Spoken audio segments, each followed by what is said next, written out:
안녕하세요. 김민서입니다. 지난 영상에서는 인간 본성에 대한 과학적 발견이 왜 그렇게 격렬한 저항에 부딪혔는지, 그리고 그 저항의 뿌리에 어떤 두려움과 논리가 있는지 이야기를 해보았습니다. 이번 영상에서는 3부의 전반부에 해당하는 내용인데요. 핑커가 인간 본성에 대한 과학적 발견들이 사람에게 주는 두려움을 4가지로 분석을 하는데, 오늘은 그중 첫 2가지, 불평등에 대한 두려움과 불완전함에 대한 두려움에 대해서 이야기를 해보도록 하겠습니다. 네, 시작하기 전에 3부 전체의 맥락을 잡아두겠습니다. 핑커는 1부에서 3가지 도그마가 무엇인지 설명했고, 2부에서는 그 도그마에 대한 과학적 도전이 왜 저항을 받는지를 다뤘습니다. 3부에서는 한 발 더 나아가서 사람들이 인간 본성의 존재를 인정하기 두려워하는 이유를 더 구체적으로 분석하면서 그 두려움들이 사실은 논리적 오류에 기반하고 있다는 걸 보여주려 합니다. 핑커는 인간 본성에 대한 걱정을 4가지 두려움으로 요약을 하는데요. 불평등에 대한 두려움, 불안전함에 대한 두려움, 결정론에 대한 두려움, 허무주의에 대한 두려움. 이 4가지가 얽혀서 빈사판원을 지키려는 심리적 방어선을 형성한다는 거죠. 그리고 핑커는 각각의 두려움을 정면으로 다루면서 그 두려움이 오해와 논리적 오류에서 비롯됐다는 걸 보여주려 합니다. 이번 영상에서 다룰 첫 번째 두려움은 불평등에 대한 두려움인데요. 이 두려움의 핵심은 많은 사람들이 선천적으로 다르다면 그 차이가 억압과 차별을 정당화하는 데 쓰이지 않겠느냐는 겁니다. 이 두려움은 이미 2부에서 언급했던 것과 연결되는데요. 거기서는 그 두려움이 어떻게 과학적 탐구에 대한 저항으로 나타나는지를 봤습니다. 3부에서는 더 구체적으로 그 두려움 자체가 어떤 오류를 포함하고 있는지를 분석합니다. 이 두려움이 완전히 근거 없는 건 아닙니다. 앞선 2영상에서 언급했던 것처럼 19세기 말과 20세기 초에는 실제로 인종과 계급, 성별에 따른 선천적 차이를 주장하는 이론들이 차별을 과학적으로 정당화하는데 실제로 사용이 됐습니다. 식민지 지배나 강제 불임, 시술, 나아가 나치인 유대인 학살까지 이어지는 그런 이데올로기적 근거가 된 거죠. 이 역사를 알고 있는 사람들이 인간 본성에 대한 생물학적 주장에 강하게 반응하는 건 이해할 수 있습니다. 그 연상작용으로 작용이 자동으로 일어나는 거죠. 하지만 핑커는 이제 이 두려움이 중요한 논리적 오류 위에 서 있다고 봅니다. 그 오류는 사실명제에서 가치명제로 부당하게 도약한다는 건데요. 이게 무슨 말인지 구체적으로 설명을 해보도록 하겠습니다. 사실명제는 세상이 어떻게 돼 있는지에 대한 주장입니다. 예를 들어서 인간 집단 간에 어떤 특성의 분포의 차이가 있다는 것. 가치명제는 어떻게 해야 한다는 도덕적 판단입니다. 예를 들어서 사람들을 특정 방식으로 대우해야 한다는 것. 이 2가지는 논리적으로 완전히 다른 층위에 있습니다. 사실명제에서 가치명제가 자동으로 따라오지 않는 거죠. 핑크의 반론의 핵심 바로 이건데요. 인간 평등의 근거는 생물학적 동일성이 아니라 도덕적 원칙에 있다는 겁니다. 이게 왜 중요하냐면 만약 평등의 근거가 모든 인간이 생물학적으로 동일하다는 데 있다면 생물학적 차이가 발견되는 순간 평등의 근거가 흔들립니다. 그러면 우리는 평등을 지키기 위해서 계속해서 불편한 과학적 발견들을 부정하거나 억압해야 하는 상황에 처하게 되는 거죠. 매우 불안한 토대인 거죠. 반면에 평등의 근거가 모든 인간이 동등한 존엄과 권리를 가진다는 그 도덕적 원칙이 있다면 생물학적 차이가 무엇이든 그 원칙은 흔들리지 않습니다. 어떤 사람이 어떤 능력에서 평균보다 낫다고 해서 그 사람을 차별해도 된다는 결론이 나오지 않습니다. 그 사람도 동등한 존엄을 가진 인간이니까요. 핑커는 이 구분을 인정하면 오히려 평등이 더 견고한 토대 위에 서게 된다고 봅니다. 생물학적 그런 동일성이 기대는 평등은 생물학적 발견에 흔들릴 수 있지만 도덕적 원칙에 기반한 평등은 그렇지 않다는 거죠.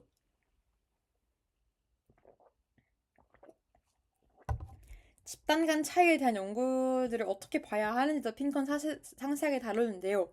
인종 간 지능 차이, 성별에 따른 인지 능력 차이 같은 민감한 연구들이 있습니다. 핑커는 이 주제들을 회피하지 않고 그리고 이 연구들에서 나오는 데이터를 어떻게 해석해야 하는지에 대한 몇 가지 중요한 점을 제시를 합니다.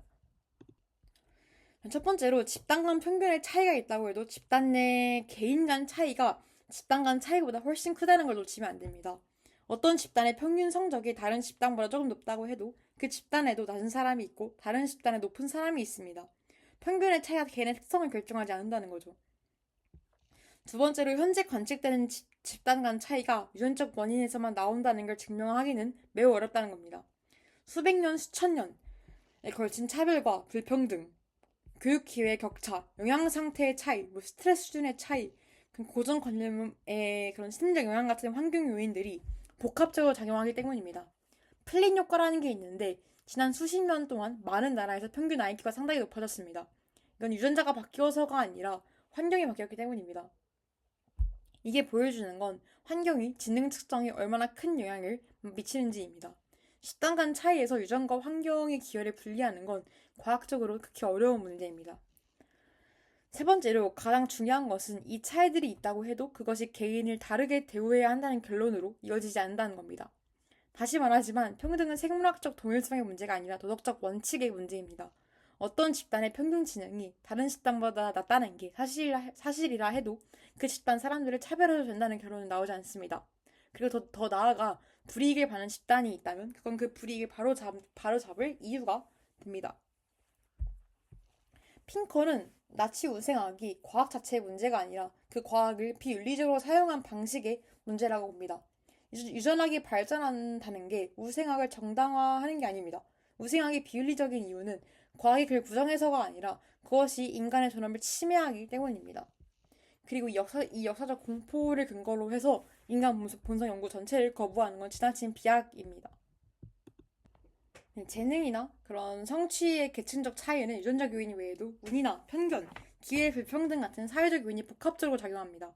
누군가가 어떤 분야에서 탁월한 성과를 냈을 때 순수하게 선천적 재능 때문이라고 보긴 어렵습니다. 운도 있었고 좋은 환경도 있었고 특정 기회를 얻기도 했을 겁니다.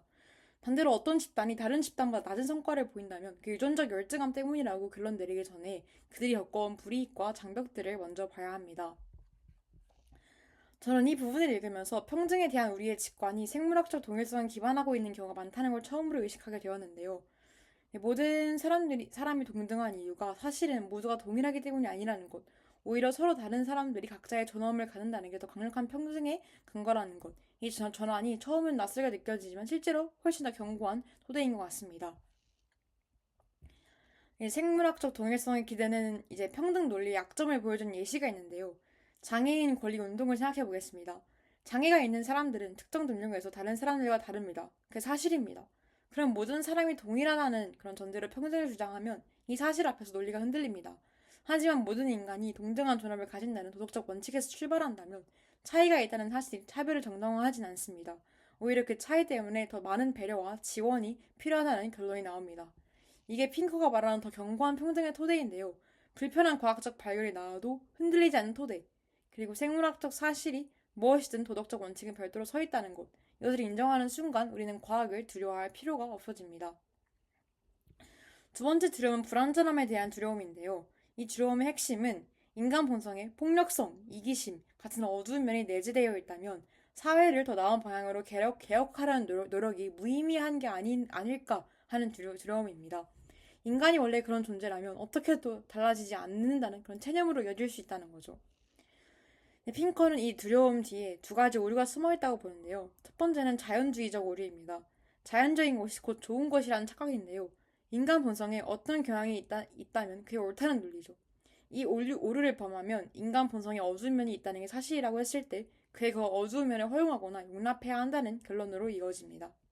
하지만 이 오류는 명백히 틀렸습니다. 자연에 있는 것이 모두 좋은 건 아닙니다. 암도 자연의 산물이지만 그렇다고 암이 좋은 게 아닌 것처럼요. 독사의 독도 자연의 산물이지만 우린 그걸 해독제로 중화시키려 합니다. 인간에 선천적으로 폭력적 경향이 있다는 게 사실이라 해도 그 폭력을 허용해야 한다는 의미가 아닙니다. 오히려 그 경향이 있다는 걸 알기 때문에 그 경향을 억제할 수 있는 제도와 규범을 만들어야 한다는 결론이 나옵니다. 두 번째로 도덕주의적 오류인데요. 이건 자연주의적 오류와 정확히 반대입니다. 도덕적으로 좋은 것은 반드시 자연에서도 발견되어야 한다는 착각입니다. 폭력이 나쁜 거라면 인간 본성에 폭력적 경향이 있어서는 안 된다는 논리죠. 그래서 이 오류를 범하면 자신의 도덕적 가치를 지키기 위해서 그 가치에 불편한 과학적 사실들을 부정하게 됩니다. 도덕주의적 오류가 얼마나 깊이 박혀있는지를 보여준 예시가 있는데요. 특정 이상적 사회를 꿈꾸는 사람들이 그 이상을 실현되지 못하는 이유를 설명할 때 인간 본성의 문제를 인정하지 않고 항상 외부의 적을 탓하는 경향이 있습니다. 이상적인 시스템이 작동하지 않는 건 사람들이 충분히 교육받지 못해서거나 적이 방해해서거나 조건이 아직 성숙하지 않아서라는 거죠.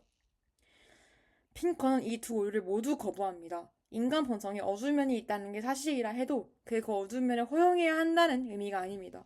그리고 그 어두운 면을 허용하지 않으려면 그 면이 없어야 한다는 것도 아닙니다. 사실은 사실이고 가치는 가치입니다. 이 두 가지를 분리해야 제대로 생각을 할 수 있습니다. 그리고 핑커는 이 지점에서 굉장히 중요한 주장을 하는데요. 인간 본성에는 어두운 면만 있는 게 아니라는 겁니다. 공격성과 이기심이 있는 것도 사실이지만 동시에 공감, 협력, 정의감, 이성도 인간 본성의 일부입니다. 인간은 단일한 동기로 움직인 존재가 아니라 서로 경쟁하는 여러 심리적 체계들의 복합체입니다. 그래서 이게 왜 중요하냐? 인간 본성에 어두운 면이 있다는 걸 인정한다고 해서 비관론이나 찬양으로 이어지지 않는다는 겁니다. 오히려 반대죠. 인간이 특정 조건에서 폭력적이 된다는 걸 이해하면 그 조건을 만들지 않는 방향으로 제대로 설계할 수 있습니다. 핑크와 같은 예가 인상적인데요. 경제학에서의 시장 설계 문제를 생각해 보겠습니다. 인간이 완전히 이타적이라는 전제로 경제 시스템을 설계하면 어떻게 될까요? 사람들이 자신의 이익을 추구할 것이라는 현실을 무시한 시스템은 작동하지 않습니다. 반면 인간이 자신의 이익을 추구하는 경향이 있다는 걸 인정하고 그 이익 추구가 사회 전체에 이런 방향으로 작동하도록 인센티브를 설계하면 훨씬 효과적인 시스템이 만들어집니다. 인간의 이기심을 없애려 하는 게 아니라 이기심이 건설적인 방향으로 작동을 하는 거죠. 이것이 핑크가 말하는 더 현실적인 낙관론입니다. 인간이 완전히 선하다는 환상에 기반한 낙관론이 아니라 인간 본성의 복잡성을 인정하면서 그 본성이 더 나은 방향으로 작동할 수 있는 조건을 만들어 나간다는 낙관론이죠. 네. 핑크의 주장은 이제 인간 본성을 인정하는 것이 비관론의 증거가 아니라 오히려 현실의 낙관론의 출발점이라는 겁니다. 인간이 어떤 존재인지를 정확히 알아야 그 인간들이 더 잘 살 수 있는 조건을 만들 수 있습니다. 우리가 어떤 욕구와 경향을 갖고 있는지를 이해하면 그 욕구들이 파괴적이 아니라 건설적인 방향으로 표출할 수 있는 제대로 설계할 수 있습니다. 나중에 나오는 우리 본성의 선한 천사라는 책의 내용과 연결이 된다고 볼 수 있는데요. 저도 이걸 읽어보진 않았지만 찾아보다가 알게 되었습니다. 이 책에서도 비슷한 방향이 암시가 됩니다.